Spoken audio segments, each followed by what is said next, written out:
Suriye'ye yardım kampanyası Siverek'te başlatmış bulunuyoruz. Sivereklerin çağrıcı olarak görev yaptığı, çağrıcı grup olarak çağrıda bulunduğu yaklaşık 15 tane sivil toplum kuruluşunun, sendikaların, odaların, dernek ve vakıfların içinde bulunduğu, Siverek Kaymakamı ve Siverek Belediyesi'nin de destek verdiği, ayrıca Siverek Müftülüğü ve Milli Eğitim'in de destek verdiği, Suriye'deki insanlık dramına sessiz kalma sloganıyla Suriye için yardım kampanyası başlatmış bulunuyoruz.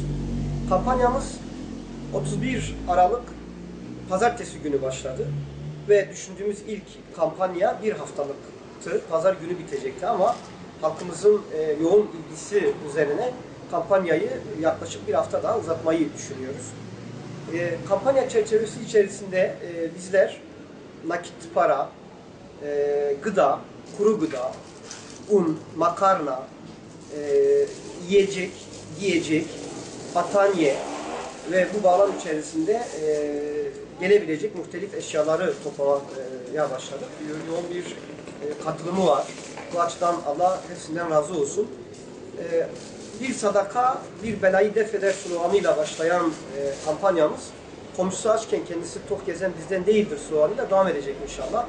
Bizler yaklaşık 22 aydır Suriye'de yaşanan insanlık dramına sessiz kalmak istemiyoruz.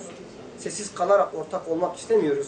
Bu bağlamda yaklaşık 22 aydır Suriye'deki mazlum mustazaf halka Esad rejiminin yapmış olduğu katliamlardan hareketle hem Suriye'nin içerisinde hem de Suriye'nin komşu ülkelerine sığınmacı olarak gelen yaklaşık 60 bin, 100 bini geçmiş bir nüfus var.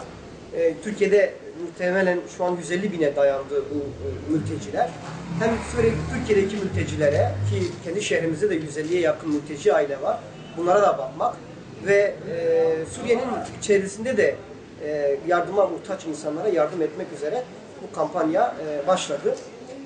Daha önce de bu çeşitli kampanyaları yaptık. Oradaki insanlara kurban eti gönderdik, kurban gönderdik Suriye halkı olarak.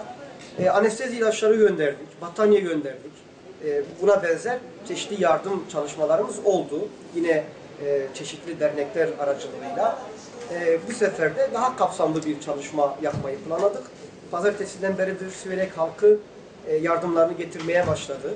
Gazi Parkı'na yapışık açtığımız bu merkezde 2 depomuz bulunmakta. Deponun birine giysi, battaniye ve gördüğünüz üzere çeşitli giyilebilecek kış malzemeleri toplanmakta. Yan taraftaki depomuzda da kuru gıda ve un toplanmaktadır.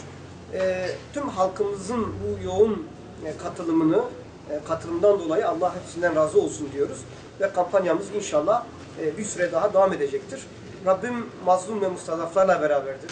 Rabbim hiç kimsenin başına bu tür olaylar getirmesin. Zulüm, haksızlık bitene kadar bu çalışmalarımız devam edecektir. Siverek halkına şimdiden teşekkürlerimizi ifade ediyor.